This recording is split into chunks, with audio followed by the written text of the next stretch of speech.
does a lot with HR for the Carolina Panthers. And so they're going to be moving to North Carolina. I think Marcus is actually moving over there on Friday. So Keisha's been working there for a couple months and for several months. And so we're really gonna miss having them. But this morning, as we get going, let's take a little bit and say hi to some of the people that we've got joining us online right now. I see Jacqueline Williams is here with us. Samuel Jacqueline. Castillo, my mom. Hi, Mom. Yeah, so hi, Mom. Which also means that my daughter Ellis is watching at home, and I did tell her I would say, "Hi, Ellis." Hi, Ellis. So, well, let's oh, look at that, Andrea Johnson. She says, "Good morning to you guys." Good morning. Hello, Andrea. Yeah, she did not say good morning to you.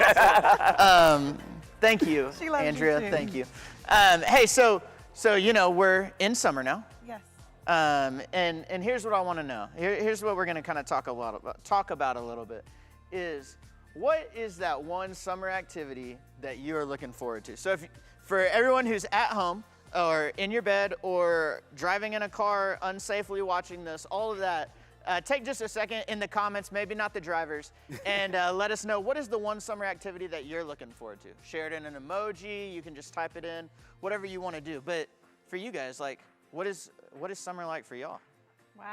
We love to travel. Oh. Andrew. So if we any time in the summer months, if we get that chance, we always take advantage of it and we travel. However, I think this summer may be an exception to the rule. Definitely. Just a little bit. Just a little bit. Yeah, so we're going to miss that. Yeah, Marcus, what about you? What do you love about summer? What's your Well, I would say for this summer, as mentioned earlier, I mean, I have been without my wife truly since October. So I have a lot of activities that I'm looking forward to here in the coming months.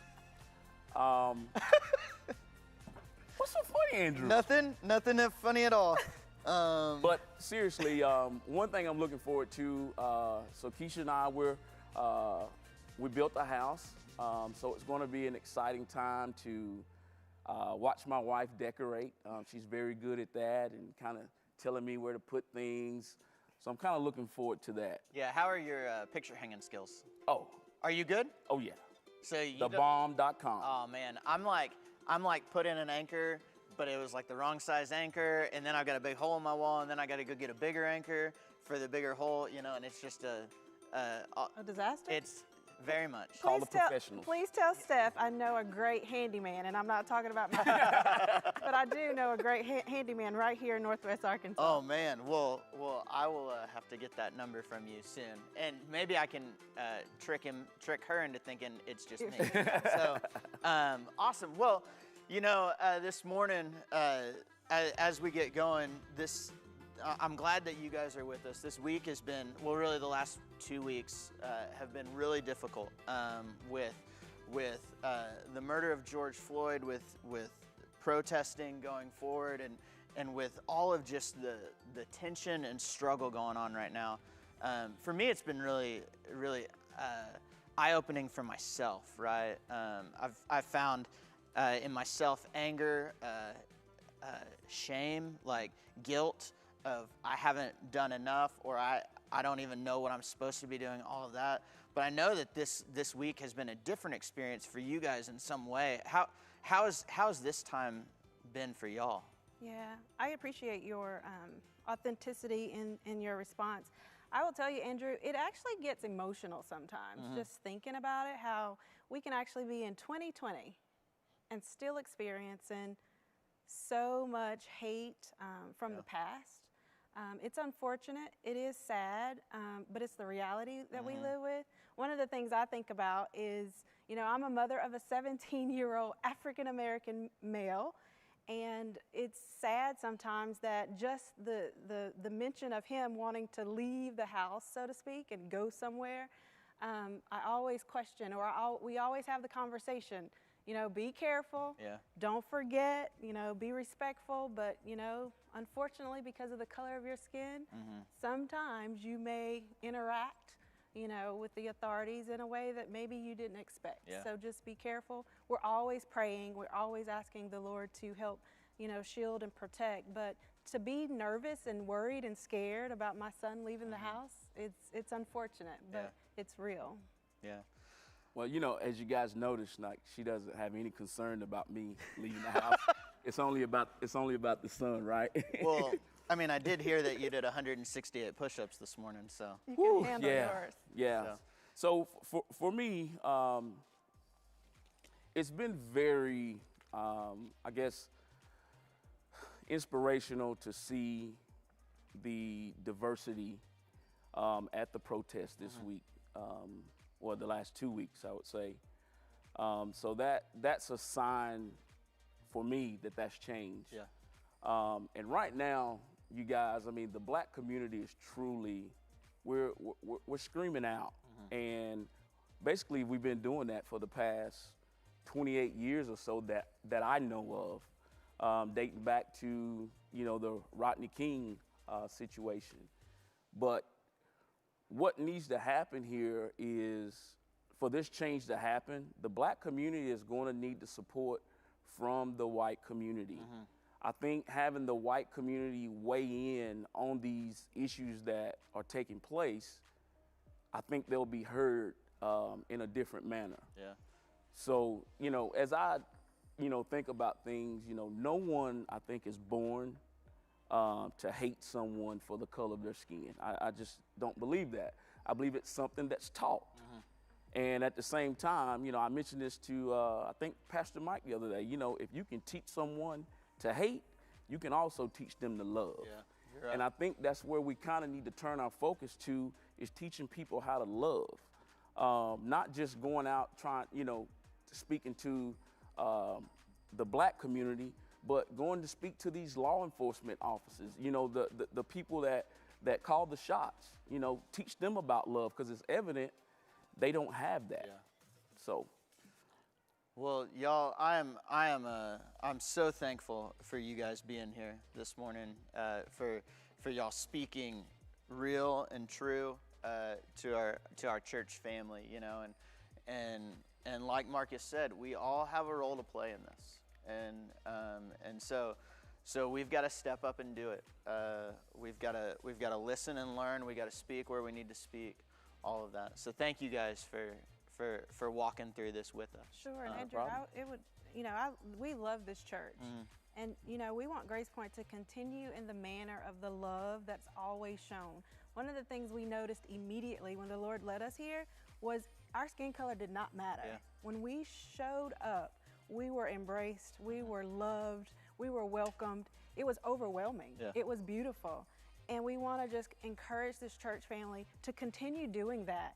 And it's unfortunate we don't have more of our community, so the African American community, walking in this church because they're missing out. So anytime we've had an opportunity, we try to invite those people in our circle of color to this church, because we see the love, the warmth, the embrace, and we want this church to continue.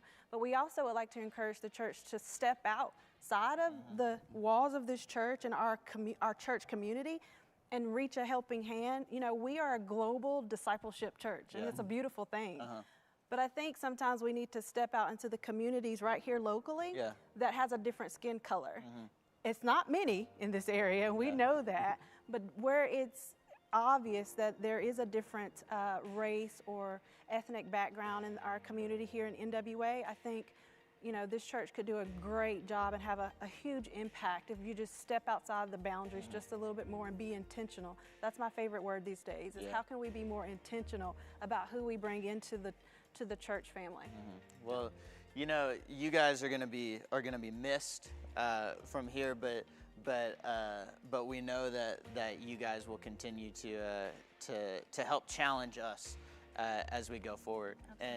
And you know, one of the cool things is that you're gonna actually be able to hang out with us online. You know, that's one of the things that we plan to continue doing. But so what I want to do right now is, because we've been in this weird spot of doing church online, but we're starting to wonder a little bit, you know, do we ever get to be back together like this? Yes. And so I want to invite my friend, your friend, Caleb up here to join us. Caleb, what's going on? Caleb. What's up, guys? How are you? So Caleb is kind of leading a team of people to kind of make decisions about when we're going to reopen. And you know, Caleb, we're a little curious. Yeah, What's the scoop? Like no pressure. Like, Yeah. Caleb's leading the team, no pressure. Right? Like, even Pastor Micah, he's like, man, I hope you don't feel too much pressure. But he's like, I hey, told you last if you have week. any questions, call Caleb. Right? He's leading this great team, but call Caleb. But anyway, no, you guys have been great. It's a bit of a moving target. You know, everyone's asking when are we going to reopen, and we don't have a date. And if you've been a part of some of the communication that we've already communicated out to the church, and if you kind of know what's going on with the state of Arkansas in different states as the governor's like leading their states through phases of reopening, we're tracking with the phases. So Governor Asa says that we're in phase 1. And there's debate about numbers spiking and different things, but we try to stay away from that. We're just listening to their leadership, the governor's leadership. And while the governor says, hey, these aren't directives for a church, these are just guidelines, our leadership team has said, hey, for now, let's tentatively say that we're looking at phase 3 before we do a full-blown reopen. Yeah. So that's kind of our tentative goal. But more than anything, man, we want to open up these doors and welcome people. Like you mentioned, like when we came here, this place was welcoming, it was hospitable. Well, that same atmosphere when we reopen, we don't want people worried about they're wearing a mask, they're not wearing a mask, they're too close to me, or they don't want to be close to me, or, oh, they extended their hand to shake my hand. Do I shake it? Maybe I do, but then I go get Germ-X and wash my hands. Like, we want people to come into this place and worship and like just feel comfortable. So we're looking at phase 3. Like you said, for now, stay online. We're going to start encouraging watch parties as we move to phase 2 and do some creative things. But man, right now, I hope that just kind of suffices to say it's a moving target. You know, we're doing our best. Continue praying for us, and we'll see what God does. Yeah. You know. Well, continue to tune in. You'll find me at the Smith Watch Party in North Carolina next week. So, but hey, thank you guys for being here. We're going to get rolling into some stuff, talking about what God's doing, what God has done, all of that. But before we do, I want you to know that all of the information that you need for this morning, we have a digital strategy meeting book that has some stories. It's got an overview of our budget, different people we're voting on, all of that. You can access all of that by texting strategy to 97000. So as we get going, you know, a couple weeks ago, Caleb was actually got to hang out Caleb's been leading a lot of our local outreach stuff, and one of the things that, because of your generosity, church, we've been able to do is provide support and meals and care for some of our hospital workers, and they've actually put together a little video to say thank you. So check this out. It's been a good morning.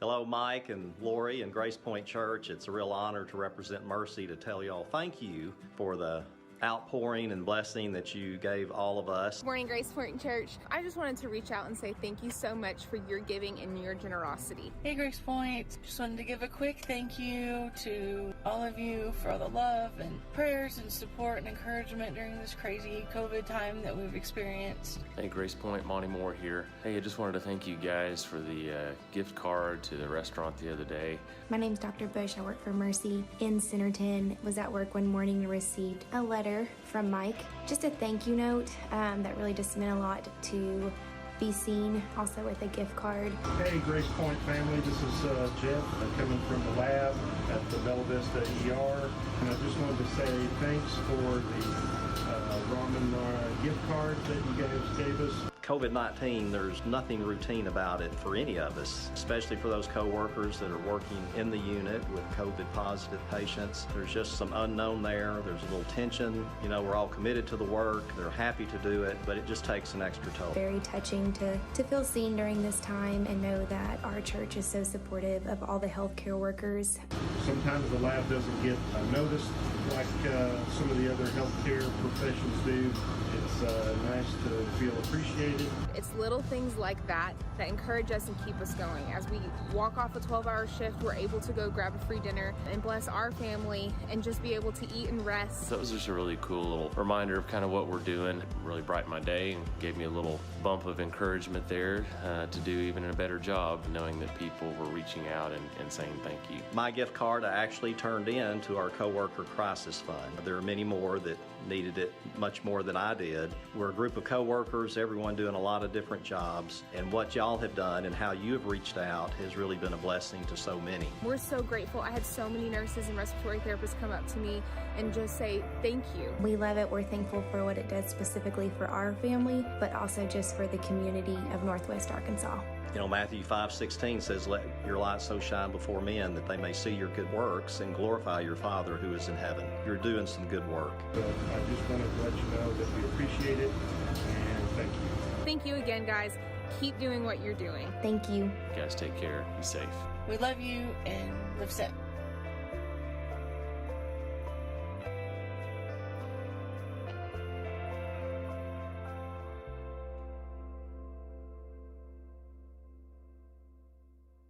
Well, again, this is Strategy Meeting Sunday. Thank you for being with us on this day and in this season. And this was never how we intended Strategy Meeting to go. It is simply the way it is going this year. And, you know, we're all having to look at our jobs and think about how is it going to be when we go back. You know, we're looking at our families. We're reimagining even our families right now as we're having all this family time, or maybe things are being disrupted in the home. And so we're asking everyone to reimagine their families. And also, what about reimagining the church? And so let's do that today in this time together. And joining me today is one of our deacons. Justin has been with us for a number of years. I don't know, your kids were small. I see little photos of them when they're little rugrats almost. And they've grown a lot. They've grown a lot. And they're moving out of the house too. You're probably excited about that part. Yes, sir, we are. Yeah, very much. So he's been a deacon for our church for 2 terms. That's 6 years to be exact. And so I'm glad to have him with us, because I think it'd be great today, as you've heard from other leadership, you'll be hearing from a lot of our leadership today, that this is not just a pastor-led church. We listen to the advice of our trustees and of our deacons and really try to lean on their wisdom. And so he's joining me today to kind of to share in this time. And y'all have invested a lot in us this past year especially. Yeah, Mike, it's been a crazy, challenging, and incredibly exciting year. Mm-hmm. I think the deacons and the pastoral staff probably closer this year than we've ever been. Absolutely, yeah. Spent a ton of time listening together, mm-hmm. praying together, working through both challenges, mm-hmm. and then what the strategy, what the future will look like. So it's been a really exciting year. And so you know kind of how that works for us is every deacon has a pastor kind of assigned to them, that they work together, they pray together, they connect with each other. And where we've had that intention in the past, and maybe it's happened a couple of times, I will say this year it's happened many times. And there's been a lot of times for us to share and connect them apart from me to even share and connect. And so it's been a good year, a deep dive year into a lot of things about our church and so forth. And so, you know, Mike, one of the things we've been working through is how do we help the staff develop and grow a strong and healthy culture? Mm-hmm. And part of having a great culture is mm-hmm. starts with having the right team members on mm-hmm. the team. And so it's really been a transitionary period, even right. for our pastoral staff, right? That starts back really over 12 months ago, mm-hmm. and you know, started maybe with when Randy announced his retirement back in October of last year. Right, yeah, Randy has not succeeded at retirement. He has moved to Tulsa, moved closer to his grandkids, all that kind of stuff, but he's actually working as a church consultant, and we've even used him this past year. So we keep a tight relationship with Randy, and we have been working together as he has been kind of helping to hand off his roles, and we've been looking for the past year about trying to replace Randy in that role, and it's been a journey for us, but I am so glad to have Andrew stepping into those big shoes and helping to lead as kind of our chief financial officer, kind of overlooking our finances, and that keeps it off my plate, and Andrew has done an incredible job. And so the budget that we'll present today will be in large part led by him and our trustees. But there's been a lot of changes, to say the least. And change is not always easy. And certainly, you know, sometimes losing team members is a lot like losing family members. And as God has called some of our team members to serve Him in different mm-hmm. roles and different capacities beyond GPC, it creates exciting opportunities for people to step up to new roles inside the church. Right. And so today we also want to share the intention to promote several of our team members from within, and also to bring one team member potentially from the outside. That's right. We believe bringing one from the outside will help us both strengthen our team, create experience and expertise. Bringing a level of experience that maybe, in fact, I can't think of a single hire that we've been able to hire, call someone to be in a role like this with this much experience from this size of a church to maybe help us as we continue to progress forward. Absolutely. So it helps both strengthen the ones that are already here, right, and round us out. Right. Since Randy's departure back in October, again, we have been prayerfully searching for an executive pastor to fill Randy's shoes. And I tell you, one of the people that Randy said back before he ever left that we needed to keep our eye on this guy, because this guy could be the next hire at Grace Point Church. And well, what happened about the middle of March, whenever Wade and Brooke stepped aside from their roles, we kind of had a reconvening of the minds and thinking, is the executive pastor the most important position right now, or spiritual formations replacement?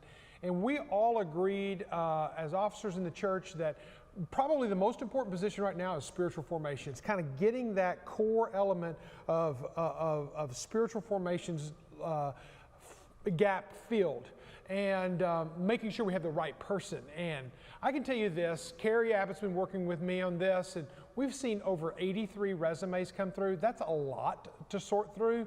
She's been filtering them out, pushing them in down to me. I've been looking through them. I've been filtering through them. And we really have come to realize that one of the candidates that we had as an executive pastor, in line to be executive pastor, could also very easily be a spiritual formations pastor for us. And so at this point, we kind of like turned our attention and started zeroing in on this one individual. And you and I both had a chance to spend quite a bit of time with he and his wife. And so kind of tell us about him. Yeah, Mike, as you said, Nathan and Melissa kind of rose to the top of the list. And when we started the journey with them, we were looking in a different role, but just felt their calling here and you know, just an incredible talent. And so I think that, you know, as you mentioned, Randy was the first one to say, hey, that needs to be your next staff hire. And so it's been over 9 months that we've been working with Nathan and his family. We had an opportunity to go down to Houston and meet with him in his home and see him, you know, teach there on their campus. They've had an opportunity to be here in Northwest Arkansas, and so it's just exciting, and we feel strongly that God is leading us to who our new next spiritual formations pastor will be. Nathan has served at Second Baptist Church in Houston for 7 years. Yes. He has over 20 years experience in the ministry, and why don't we take a minute maybe to get to know Nathan a little better. Yeah. Good morning, Grace Point Church. I hope that you're doing well in the middle of all this crazy time. Listen, I know it's a little weird to try to connect with somebody with a screen in between us, but I want to tell you a little bit about myself. My name is Nathan Wagner. My wife, Melissa, and I have been married roughly 18 years. We have 2 kids. Parker, my son, is 14, getting ready to be a freshman in high school. Peyton, my daughter, is 11 and getting ready to be in 6th grade. When I was 7, I gave my life to Christ and followed the Lord in baptism shortly thereafter. And throughout my life, my church community has been incredibly important to my spiritual development. Never more so than my sophomore year in high school when I was involved in a nearly fatal snow skiing accident. It was during my weeks in the hospital where I experienced what a faith community is all about. I experienced my church community visiting me in the hospital, studying God's word with me, and sometimes just sitting in the room beside my bed. The relationships that were built during that time are some of the sweetest relationships that I have, even to this day. Life happens in relationships. Life happens in community. And it was during that time that I surrendered my life to full-time ministry. I was discipled by many men who invested in me and challenged me and discipled me and challenged me to disciple others eventually as well. And I love it when people give their life to Christ and are passionate about making disciples who make disciples. Because I am where I am today because of the investment of other people in my life. And that's what the church is all about. It's about making disciples who make disciples. during this time that we find ourselves in right now, when all of our sense of normal has been stripped away, we have to find new ways to build relationships digitally. I don't know about you, but I'm tired of digital meetings where we're socially distanced because it's hard. But in our social distancing, we don't have to be spiritually deprived. May we be a people who reflect on what God has done in our lives, because He is faithful. Nothing we are doing right now surprises Him. Nothing. We just have to think outside the box. Right now, there's not much of a box at all, if we were to just be honest. But how do we connect with people? We have screens everywhere. How do we connect with people? How do we make them know that they matter to God, that they need community now more than ever before? How do we make them see that you belong here, that you were created for community? How do we help them see that the biblical community that they were created for is the kind of the community that the Bible talks about, with fellowship with one another, love one another, bear one another's burdens, to encourage one another, the kind of community where disciples are made, because we were created for community. I'm reminded of Acts chapter 2, all about the early church. If you're familiar with it, they met together in the temple courts and they broke bread together in their homes. That was what the church looked like. Temple courts, homes. The temple courts are Sunday gatherings, and the homes are communities or community groups. See, that's one platform, homes, communities, one platform where disciples are made, where people experience the life-changing message of Jesus Christ and have an opportunity to share it with community, because we were created for community. We want to make more and better disciples. That's what God has called us to do. And we are honored to be able to walk that journey with Him as He utilizes us to disciple people who disciple people. On behalf of my wife and kids and myself, I just want to say thank you, Grace Point, for allowing me to be able to share my story, my heart with you, my passion for people with you. We are honored, God willing, that the Lord lead us to Grace Point and have the opportunity to be able to serve alongside each and every single one of you guys in life and in ministry as we make disciples who make disciples. Thank you, Grace Point. Have a great day. So sometimes talent comes from outside, and we are excited again to present as an interview team, as deacons, Nathan to you guys for consideration as our spiritual formation. But it's beautiful when the talent rises up within. Again, that you need to have a little bit of both. And so, well, I want to announce today, and we're again affirming this. We need this as a church decision, that we believe that Ann Lorenz, who's been with us in a part-time role, we see so much in Ann that we would like to extend that. She came on staff 5 years ago in a part-time women's leadership among student girls. I mean, very focused, but she's already expanded into so much in our student ministry. And even in this COVID season, she's shown tremendous talent and creative resources and work ethic and so forth. And she is a discipler at the very core.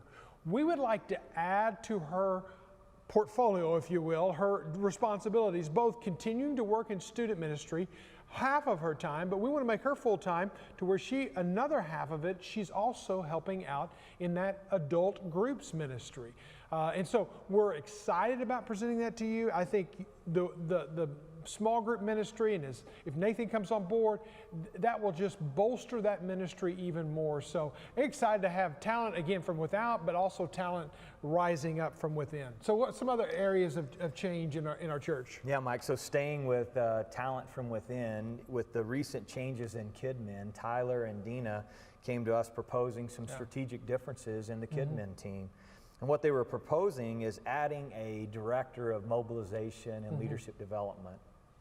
And many of you would know this, but the kids ministry happens every Sunday. It's one of the most labor-intensive ministries that we have. In fact, it takes up over half of our total volunteers.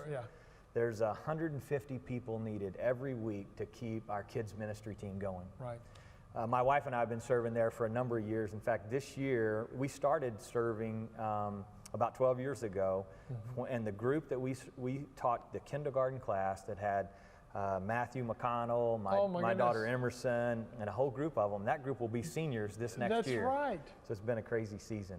So, you know, I see firsthand the needs. Many of our deacons serve in that role. And so we are aligned to and believe that these strategic changes will help us. That's right. And I cannot emphasize enough what he just said. We absolutely, if we believe in the next generation, it takes every family, every individual, whether you have kids at home or not, to be part of our kid ministry. And with Leandra, with Dina, with Patty stepping aside, having the right people to step into their place is going to be so critical. And having you as a part of that answer is going to be so critical. But when we were talking about this restructuring and this mobilization, pastor, leader, I hate to say this, but immediately Andrew and I both knew who this person was. And the reason I say I hate that is because this person would actually have to leave being at my side. She's kept me going. She's kept my head above water, and that is Anya Ansley. She, again, has been a part of our pastoral staff and support staff as my assistant for the past 5 years. But she has a degree from Ozark Christian College, and she is ready to step into ministry. And so we're excited about, again, giving that position, offering that position up to her, and to see how she might be able to thrive in helping direct and develop and mobilize our families for that next generation ministry. So these are some of the pastoral changes that we have coming. We're excited about our future and where God is leading us. And so I want you now to join in our trustees report, because that's incredibly important, because none of this happens without the funding of the consistent budgeted generosity of our church. And you need to know where and how things have gone this past year and where we are focusing things in the coming year. Well, hey, good morning. We are so thankful that we're all together as family this morning. I want to introduce you to my friend Corey Thompson. Corey serves as one of our trustees. He's our treasurer. And so he's here today, and we're going to talk just a little bit about the budget that we'll be proposing for 2020-2021, which is a lot of 20s, also the thing that you'll be voting on here in just a little bit. So listen up, this is going to be good. But Corey, thanks for being here. Thank you. It's good to have you. I know a lot's going on right now. Life is crazy in the middle of coronavirus, but you and the other trustees have been incredibly faithful to help us navigate both that part and also as we budget going into the new year and what that might look like. But before we get into talking about the New Year's budget, maybe tell us a little bit about some of the things that have been accomplished over the last year because of the generosity of our church. Right. Yeah. Because of the generosity and people continuing to give, we've been able to do some really incredible things. One thing that we've always enjoyed doing as a trustee board is paying down debt aggressively.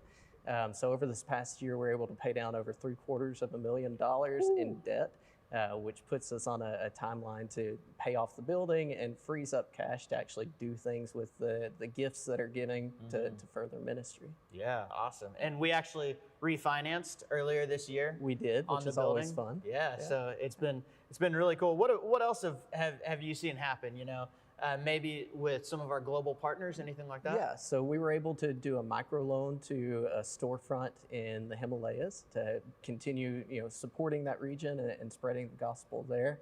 We've also continued to invest in marriage mentoring for families here at GPC, as well as continue to grow the student ministry by bringing on staff dedicated to that. Yeah, it's been really incredible, and once again, it's because of the generosity of our people. So in March 13th to be exact, we got thrown a curveball, and all of a sudden we're thrown into this whole new reality where we as a church had to respond to coronavirus and what was happening. And because our church continued to give faithfully even as we entered into the season, we've been able to do some cool stuff, right? Yeah. So talk about that.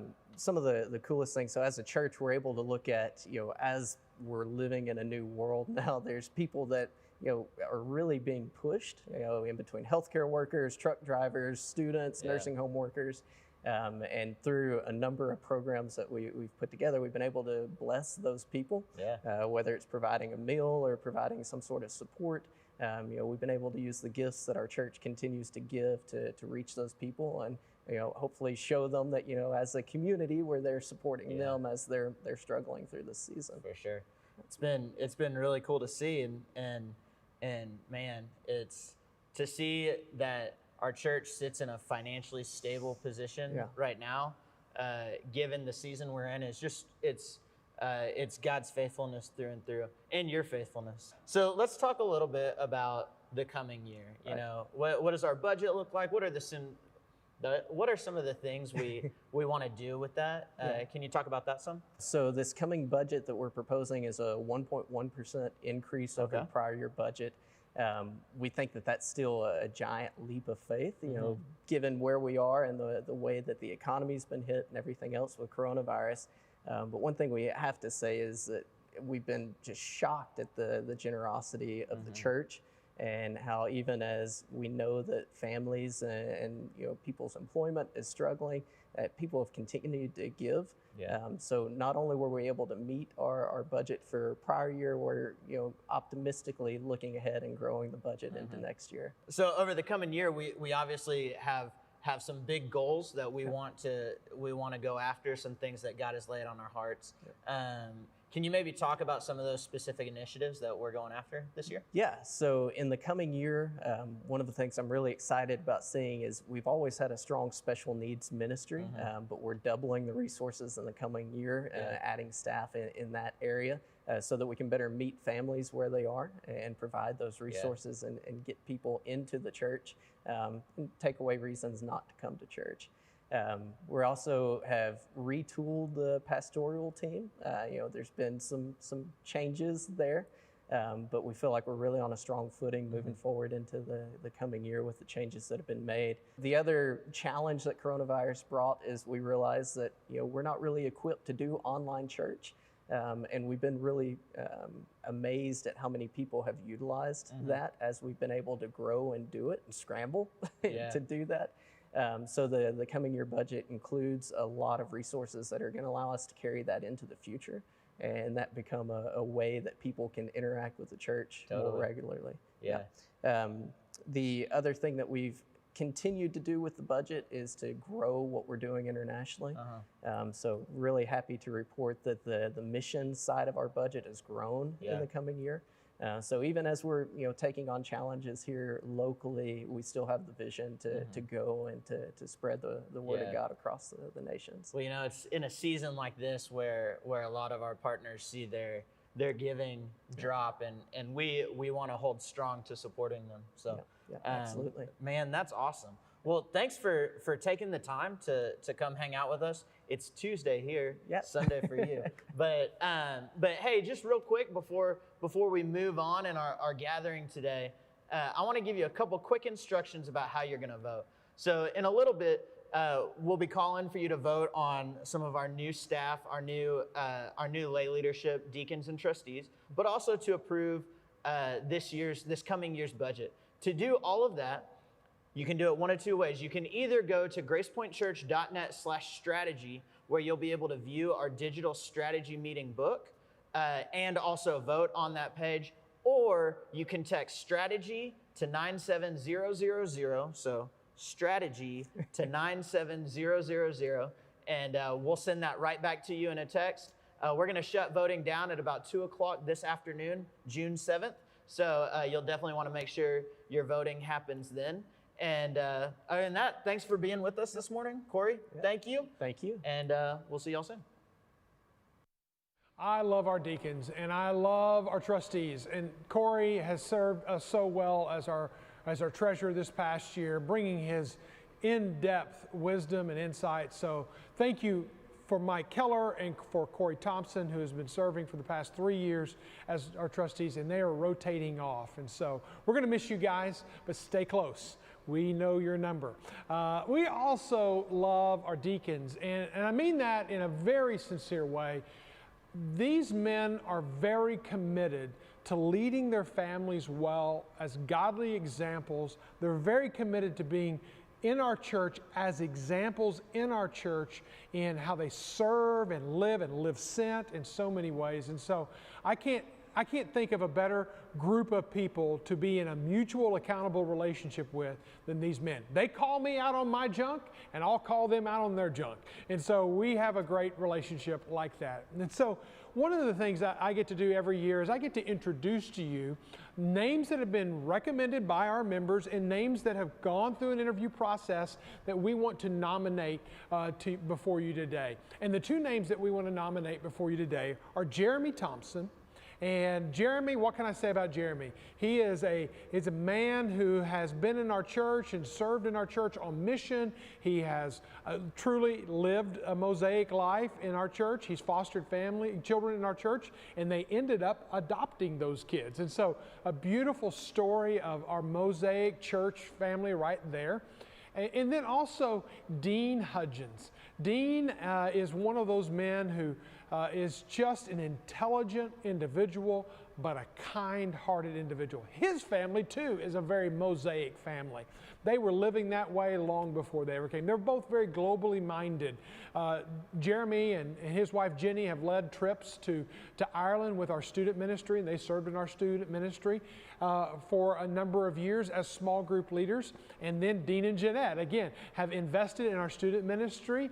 They, too, are involved in missions in Uganda, and they have a great involvement in a couple of different orphanages over there. And so, again, great examples. They, Dean and Jeanette, are a part of our mentoring marriages couples. So they're out there pouring in or ready to pour into families that maybe just need someone to walk with them. So again, what can I say about our two nominations for this coming year for a 3-year term would be Jeremy Thompson and Dean Hudgens. Can't say enough good about them, so please get to know them if you don't already know them. But in this year of transition, we're doing something here today. I'm proposing something to you today that we've never done before, and that is we would like to ask the church to give authorization for 2 of our deacons to remain on for another year past their term. And the reason being is we've had a lot of transition on our deacon body because of deacons moving away. And so we realize that we need to backfill those spots. But in the same time, we've had so much transition and so much growth in our deacon body and in our church staff and in this year of transitions. We think for continuity's sake, it would be really beneficial if we could ask Justin Trawick and Josh Hulk to remain on for 1 more year. I've asked them, I initiated it, they both agreed to that. If you will agree with that, again, when you vote today, then you will be able to vote yes or no for that. And let me just reinforce again, you will be getting as a member a means of voting. You will also be instructed on how to vote. And every member who's 16 years or older, who's a covenant member, is invited to vote on all of these decisions that we're presenting before you today. So feel free at any time to rewind and listen again and dive into this. And feel free to reach out to me if you have questions. But these are the ones that we're proposing before you today. So please prayerfully consider them and vote as according to God's guidance in your life.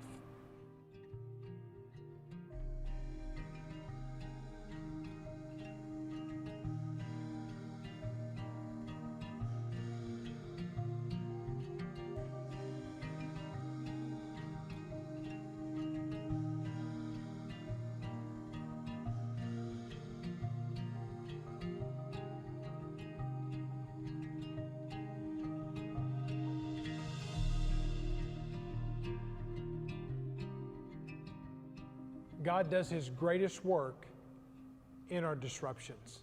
I know that this is a season of disruption. We're living in it. We still don't know when we're going to come back exactly. There's so much unknown. There's so much that we're trying to navigate through this. But God does His greatest work in our disruptions. Our families have been disrupted. Our school schedules have been disrupted. Our summer vacations have been disrupted. Work has been disrupted. Even church has been disrupted. But what do we do with that? I think we have to lean in and say, God, what are you wanting to do with that in me?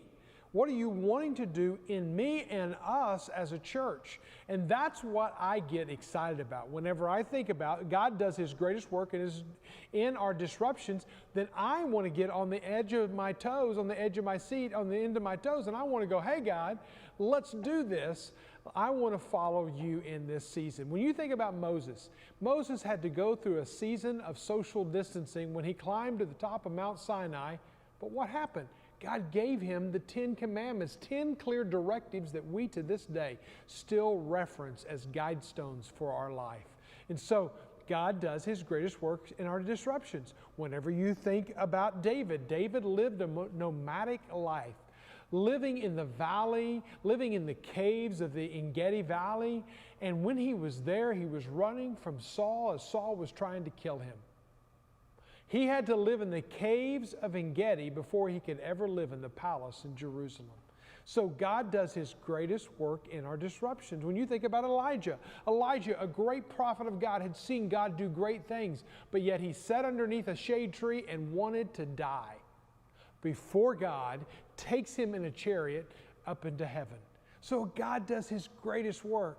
Even Jesus in his life and ministry spent 40 days in the wilderness being tempted and tried by Satan, only to come out to launch his ministry of miracles.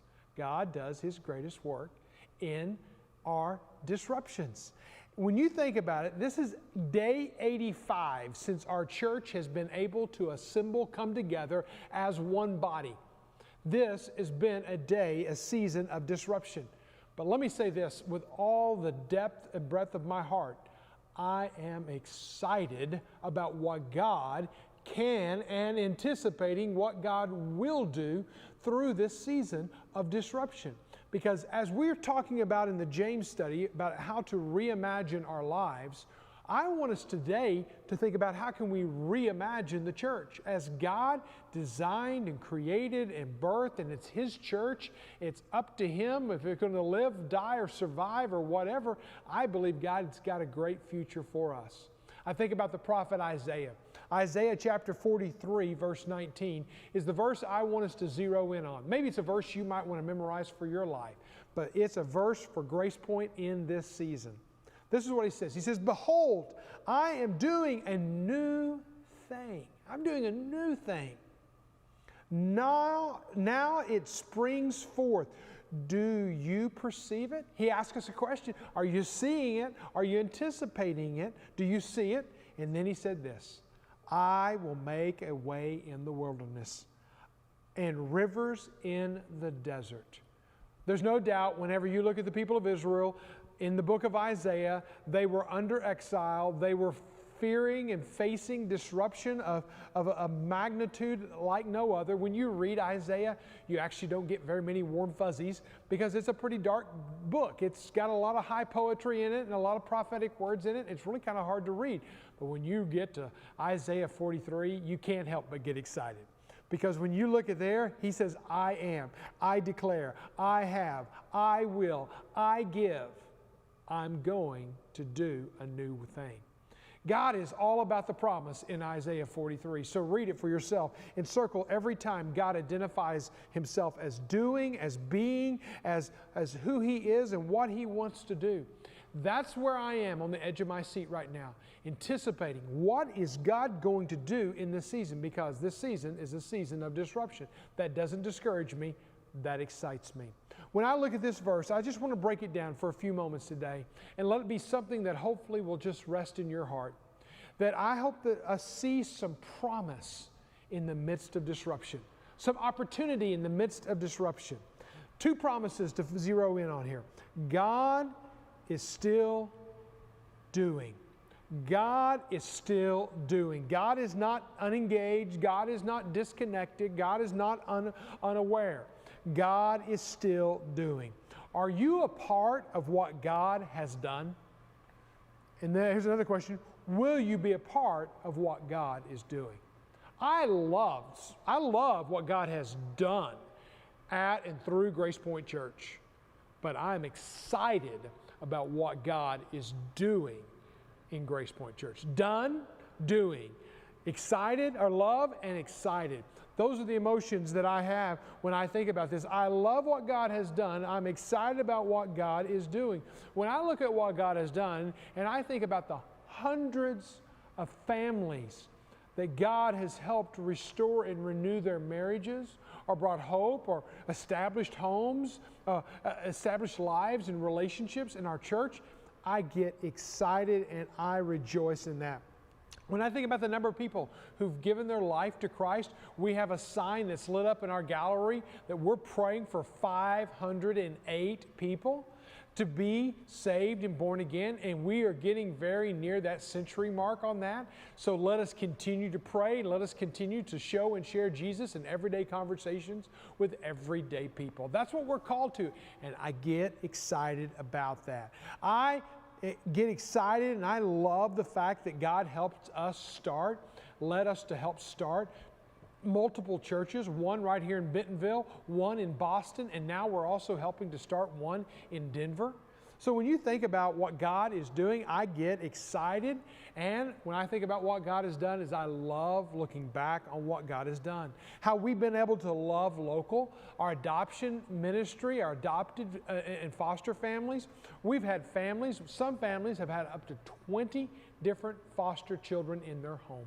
It is an exhausting, tiring work to constantly have your home even disrupted, but families continue to open up their homes. And even some of our families have gone so far as adopt their foster children, giving them forever homes. I love what God has done. I'm excited about what God is doing. When I think about what God has helped us to do to not only love local, but also to love global, I, again, love what God has done. In the past few years, a few years back, we were able to give a microloan to a church planter partner named John. We'll just call him John, who lives in West African country, where we spent 10 years sending over 200 people, and we saw this believer really grow up in his faith. We were able to give him a microloan 3 years ago. He is still have a sustainable chicken farm in this West African villages, and where we used to go to one village, now he's going to 9 villages. So again, I love what God has done. This past year, through your generosity, we were able to give another microloan to a church planter, evangelist, missionary. We'll call his name Stephen, and he lives in the Himalayan mountains. And we were able to bless him with a business that his family runs that supports him so he can go out and be a missionary among his own people. We just go over and fan his flames because he continues to do the work. I love what God has done, but I'm excited about what God is doing. I have been a part of what God has done, but I want to be a part of what God is doing. God said, I am doing a new thing. I am doing. God is still at work. Henry Blackaby says, find out where God is moving and working and join Him. I invite you, Grace Point, to join us in the mission of God through our church as we continue to be about it. Since we started 19 years ago in a living room on Nader Road in Rogers, in a little living room, I've shared one message every year, except for this year. I'm sharing this message because I believe in this season we need to look at this and say, God, are you still at work? God, what are you doing? He is doing a new thing in this day. He is doing it in this day. And I believe it because when I look at Matthew 16, verse 18, which is the verse that I normally share this time of year, and I see that when Jesus told Peter, I tell you, Peter, on this rock I will build my church, and the gates of hell will not prevail against us. Listen, the doors may be shut on the building right now, but the doors have been opened for us to go out into the world. You don't have to go to church to be the church, Grace Point, and you're living it out as you live sent. Again, God is doing a new thing. Read with me verse 19. I am doing a new thing. Say it with me. I am doing a new thing. Say it one more time. Say it loud. I am doing a new thing. Do you believe it? That's what Scripture tells us. That's the first promise that we can claim in this season of disruption. The second promise is God is doing the impossible. He thrives in impossibilities. How do you think he raised dead people, gave sight to blind, helped the deaf hear? How do you think he was able to do that unless God just does the impossible? Well, whenever you read this verse and you think about what's going on in the disruption of Israel and how they're all scattered abroad in their exile, what does God say? He says, I'm doing a new thing. Do you perceive it? Are you seeing what I'm doing? And then he said this, I will make a way in the wilderness and rivers in the desert. Now again, wilderness, I think of tall trees, I think of shrubbery, I think I can't pass through it. You got to remember, he's writing this in the Middle East. A wilderness was the Sinai desert, okay? You get out into the Sinai desert, you may not live past 24 hours, okay? You get lost in our wilderness, maybe you can kill some bugs and eat some bugs and find a riverbed and keep yourself alive for a few days. But you get lost in a wilderness called a desert, you're not going to make it. But not only does he say he's going to provide a way in the wilderness, but he's going to provide rivers in the desert. So he's literally saying, I'm going to give you sustenance, I'm going to give you life, but I'm also going to help you through it. God is doing impossible things in impossible circumstances right now. I look at the situation right now, I get exhausted just looking at everything in front of my face on my to-do list. Thank God that I have a God that's still doing. He's not done. He's still doing, and he's doing impossible works. See, this whole desert and wilderness experience is something, a metaphor that Isaiah uses throughout the book. Here's a couple of them. Isaiah 35, verse 6. Then shall the lame man leap like a deer. That's an impossible thing, leaping like a deer, a lame man. No, it can't happen unless God is in on it. And the tongue of the mute, somebody who can't talk, sing for joy. That doesn't happen unless God's involved. God is doing the impossible. And the waters break forth in the wilderness, in the streams, in the desert. Isaiah 41, verse 18. I will make the wilderness a pool of water. Isaiah 44, verse 3. I will pour water on the thirsty land and streams on the dry ground. God is giving us promise that in impossible circumstances, God is still doing. God is still working. Despite the desert that we feel we're in, despite the wilderness that we're trying to navigate through this, let us realize that God is doing the impossible. I love it that in this season of disruption, you know what we've seen? We've seen 30 families in the past 2 months, 30 families sign up to say, I want to be a part of a family or of a small group at Grace Point.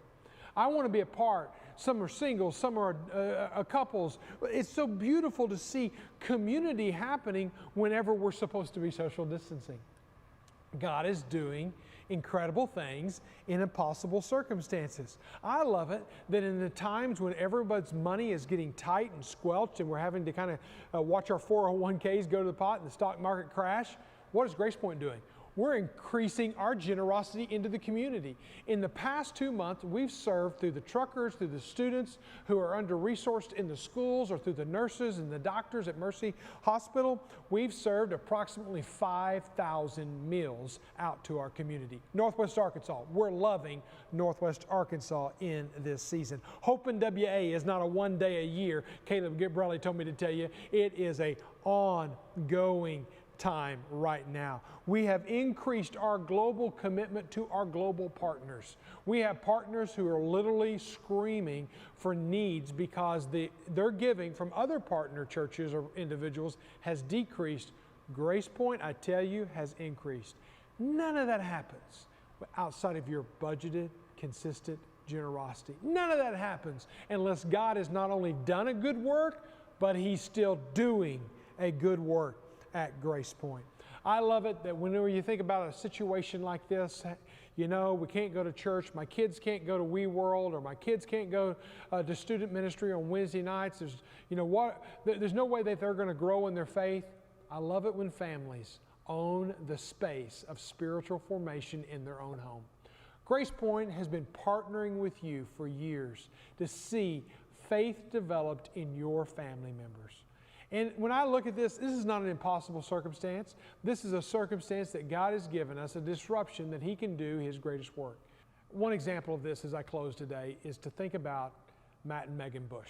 They joined our church 2 years ago. What a story. God brought their marriage together, and they started their family, and God has just been growing their family through the years. But they moved here. She finished up med school. He got a coaching job here in the area. He was a basketball coach in Pine Bluff. They move up here and they start their family, and one of the very first places that they came was Grace Point.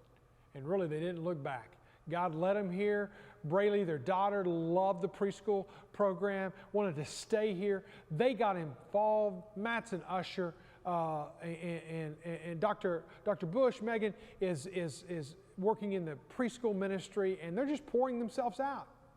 All of a sudden, COVID hits, and they get shut down at home. We're all shut down at home. Does God shut down His work? No, God continues His work. I want you to hear the story of what God has done in the little life of Braylee in this season, and what God is doing despite this COVID, because God does His greatest work in our disruptions. I'm Matt Bush, and this is Megan. And we have 2 girls that are 2 and 5, named Paisley and Braylee. Coronavirus flipped our jobs completely, and I've said this a bunch lately, but like all the stay-at-home moms and dads, like I now feel your pain that I've never felt in my life. And you know, Megan being a doctor, she still went to work every day. I'm a high school basketball coach, so they told us to go home, and then, you know, obviously we all were fearful to send our kids anywhere, and our daycare had closed, so I was keeping our kids at home. So instead of coaching from 7 a.m. until 5 and then being a dad from 5 to whatever time they went to bed, I had them from the second I heard the feet hit the ground until Megan got home, and wow. Braylee being in WeWorld, I think, is one of the things that really kept us coming back to Grace Point. It was one of the children's programs that no matter how her attitude was before we were going to church, she always left with a smile. She always could tell us exactly what she learned about. She was excited about getting her tattoo, for learning her Bible verse, and we just never got to a church where we immediately felt like our child was so loved on just every week. And so we have absolutely loved the WeWorld program, and is probably really the reason that we really committed to staying with Grace Point and becoming members. It was Friday. It was like the second or third week of the coronavirus break, and we did what every good dad would do when he's got to cook breakfast. We went and got donuts, right? And so Braylee said the prayer to bless the donuts that morning, and we're starting to eat our donuts, and she hits me with that she asked Jesus in her heart, and we had a lot of dialogue back and forth, as you can with a 5-year-old, and she had a lot of great answers, and the fact is, you know, like I said earlier, like in Matthew 18, the Bible talks about, you know, having faith like a child, and Jesus tells his disciples, like, he literally grabs a child, and all I can envision when I read that was Braylee, like Jesus grabbing Braylee and saying, hey, if you can have faith like her, you know, I heard her prayer, and if you can have faith like her, you'll inherit the kingdom of God. Our kids have been super helpful, helping both of us, some responsibilities in our house that I think they've learned some more of what we have always done for them, and now they're doing it. Right, which has been a grind at times. I mean, we're not going to act like it's like they do the laundry and sing all the way to the dresser. No. But, you know, there's been hard times. But we wouldn't have done that as parents probably as well had we not had to. Well, they are totally responding differently because, like, you know, where you love the village you have, right? And we have a great village that are helping raise these kids, whether it be the church, grandparents, school, anybody that invests in them. But to be at home this much, like, it's changed our discipline. It's changed how we eat. It's changed, you know, everything's changed a tad, and I can definitely see a sense of pride at our house and how we treat the house and how we treat each other. And in all honesty, like, I really mean this, the virus has stunk as far as just like the quick change, and like, just like, can I go to a restaurant? I have to wear this mask. That stuff stinks, you know, and people that are getting really sick, that stinks. I hate that. But as far as just my marriage and how we mom and dad this thing, it's gotten way better. It's gotten way better. It's completely, it's stopped us in our tracks. It really has. And I think it's made us more intentional. We see that we're more intentional with our kids, we're more intentional what we do with them. And I also think we see other people a lot clearer. You know, like literally we had never talked to one of our neighbors until this happened. And then one day on the street, we're flying a kite and they came down and flew kites with my kids. I mean, we're talking about grown people. And it's just, you know, it's changed so much, but besides the sickness and just the subtlety of it, it's been good. I mean, it really has. It's different, but in a good way as far as our family dynamic.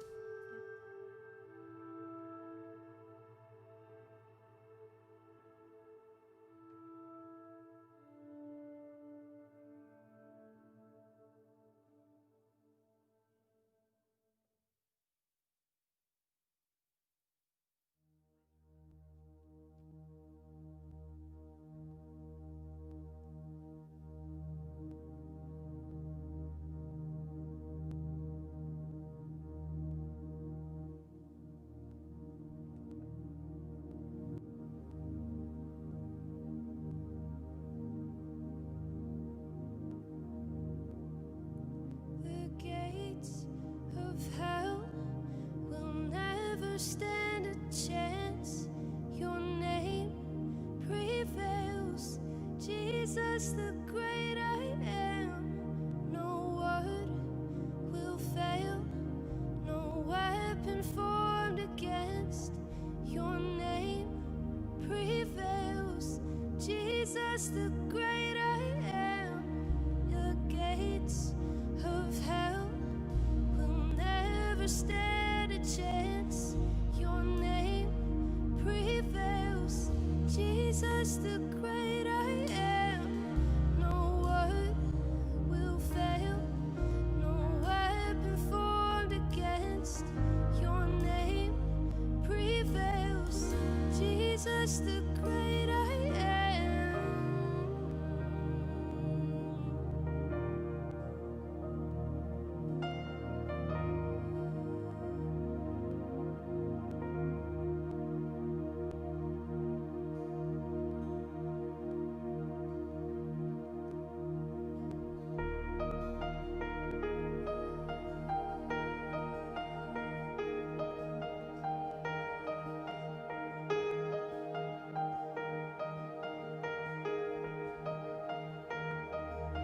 Creation knows the voice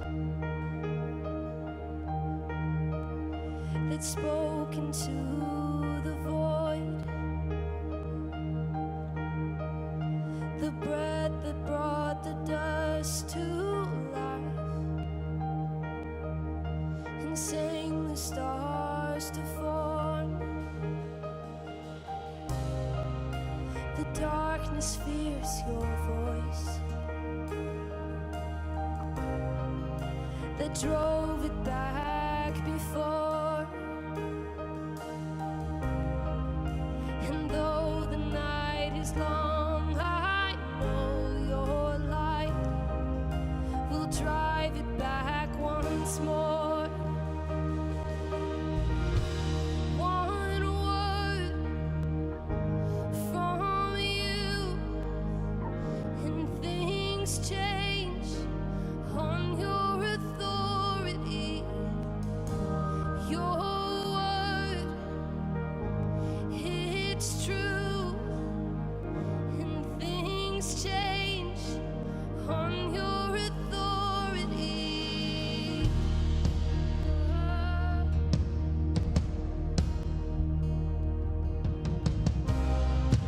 My fight is not my own.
strongholds not be moved?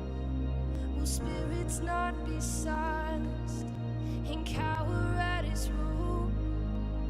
For if my God is for me, then what have I to fear? And I will not deny him the glory that is his. Will heaven not prevail? Will strongholds not be moved? Will spirits not be silenced and cower at his rule? For if my God is for me, then what have I to fear? And I will not deny him the glory that is his.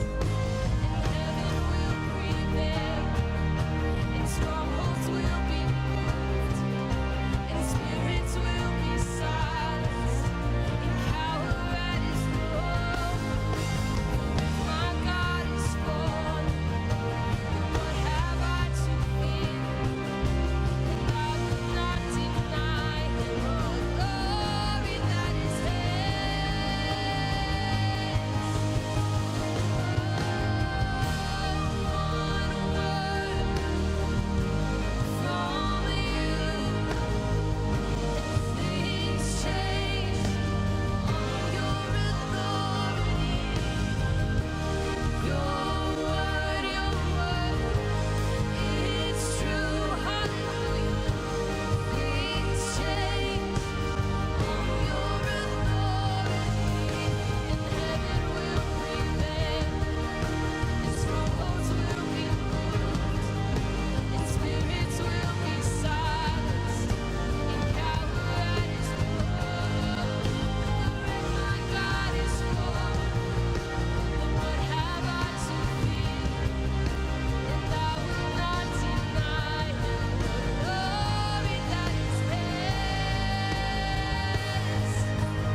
God of the universe who sent his son to live a perfect life, die on the cross, raise from the grave, and send us a comforter who is his Holy Spirit so that we can live empowered.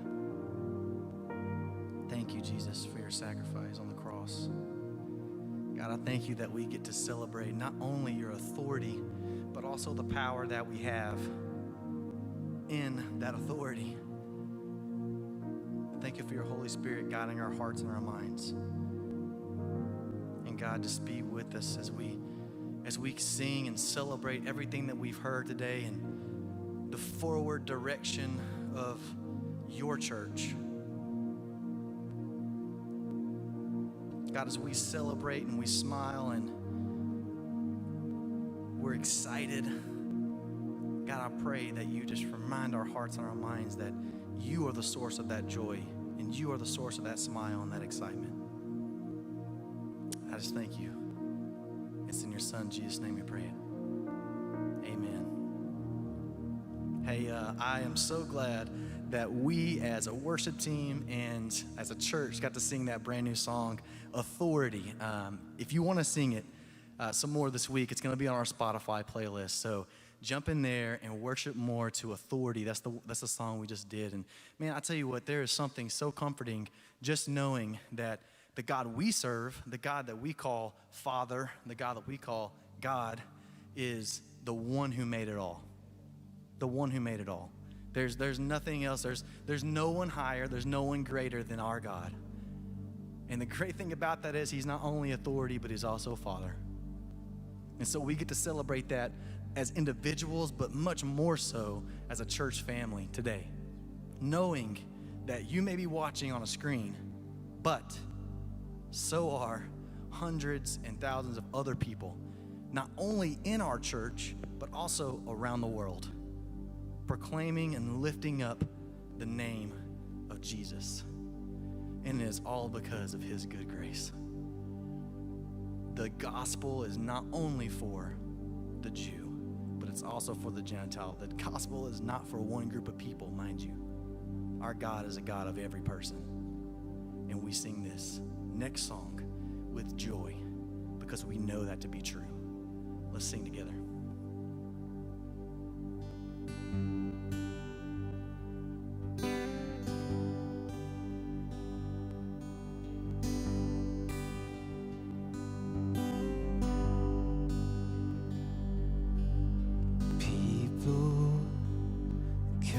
Together, strangers, neighbors, our blood is one. Children of generations, of every nation, of kingdom come. So don't let your heart be troubled. Hold your head up high, don't fear no evil.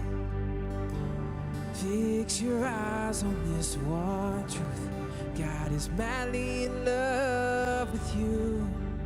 So take courage, hold on, be strong. Remember where our help comes from.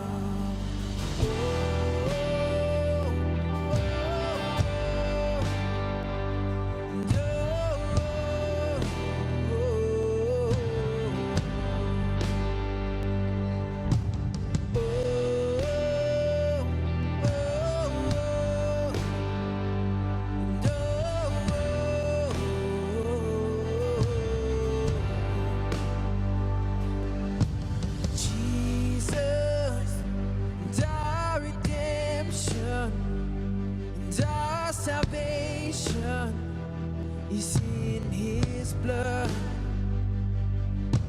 Jesus, light of heaven, friend forever, his kingdom come. So don't let your heart be troubled. Hold your head up high, don't fear evil. Fix your eyes on this one truth.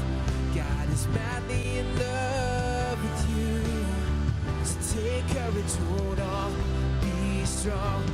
Remember where our help comes from. Oh, oh, oh,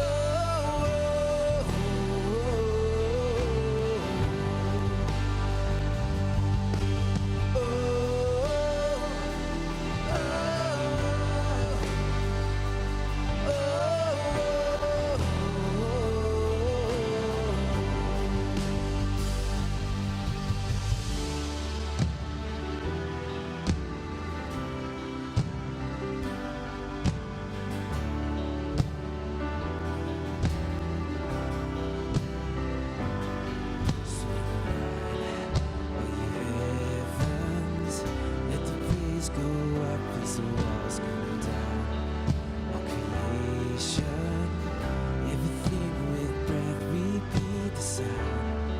All these children, clean hands, pure hearts, good grace, good God. His name is Jesus. Swing wide, all you heavens, let the praise go up as the walls come down. So creation, everything with breath, repeat the sound. All these children, clean hands, pure hearts, good grace, good God. His name is Jesus. Swing wide, church, sing it out. Swing wide, all you heavens, let the praise go up as the walls come down. All creation, everything with breath, repeat the sound. All these children, clean hands, pure hearts, good grace, good God. His name is Jesus. Oh, oh, oh,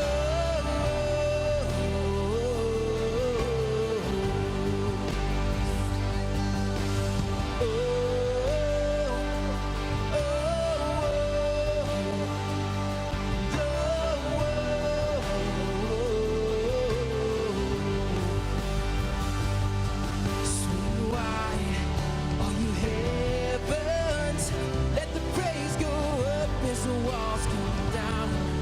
All creation, everything with breath, repeat the sound.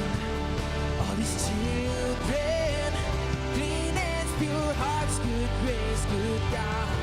His name is Jesus. Jesus, and our redemption, and our salvation is in His blood. Jesus, light of heaven, friend forever, His kingdom come.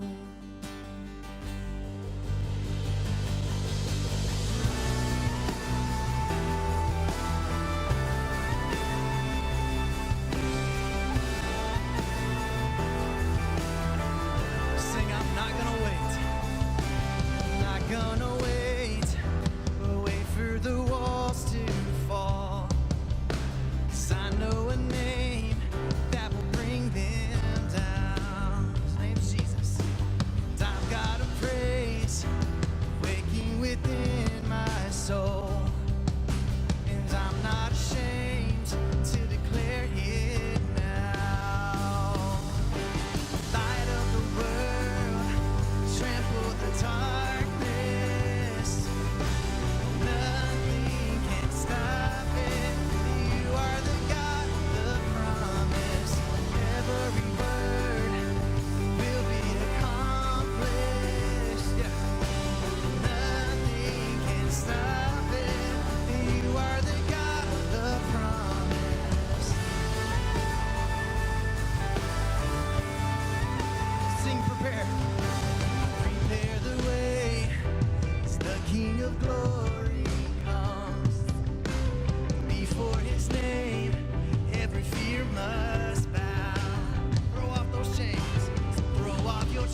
gates because it is built upon the rock of Christ.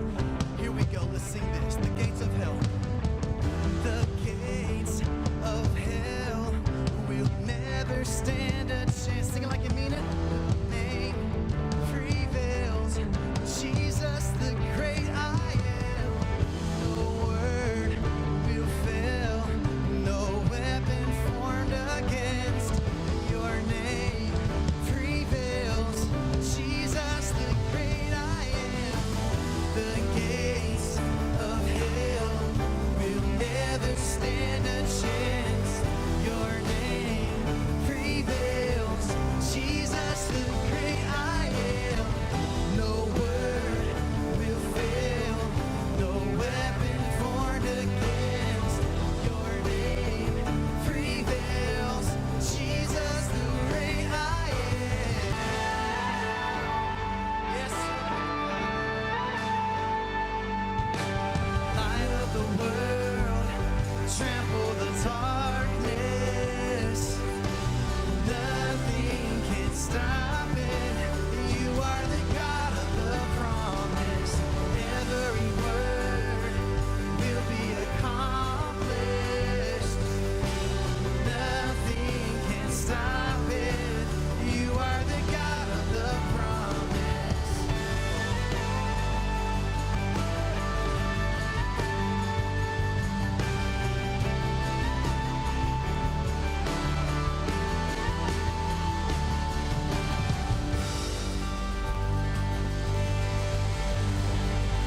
Go ahead and clap wherever you're at, whatever you're doing. It's all right. It's not weird. Just clap and praise Jesus and lift up a shout if you want to shout because he's that good and he's worth it. Yes, you're worth it, God. You can say something like that. Yes, you're worth it, God. Yes, I'm going to sing even though there's everyone around me and it might be a little weird, but I'm going to sing anyways, God. Because he's worth it, man. There's nothing that should stop us from praising Jesus. I hope that listening through today and hearing the direction and hearing some changes and, we've had a lot of stuff come down and I hope that it has brought you to a closer relationship with not only Jesus but also the church. Also, I just want to pause and say, man, we have some great leaders in our church. Pastor Mike and our deacons and our trustees being good stewards and pouring their hearts into Jesus' church because that's whose church it is. It's Christ's church. And I hope that hearing those words and seeing the things today has lit a little fire in your heart, has pushed you maybe to want to know more about Jesus. And if you want to know more about Jesus, you can text Trust Jesus to 97000. You can text Trust Jesus to 97000. Or maybe you're like, I got a relationship with Christ. That's great. I'm there. I need some community, man, because some stuff is happening right now and I need some support. I need some community around me. Then you can also text GPC Connect to 97000. I hope, like I said, you've seen Jesus, you've seen the joy of Jesus today, and it has pulled you closer to Christ. And text one of those things and get engaged, either engaged into Christ or engaged into some community here at Grace Point. I hope, though, that as you leave, as you hit the X or whatever you're doing, that whatever conversation you're having those and you're showing and sharing Jesus in all of them. Grace Point, live sent.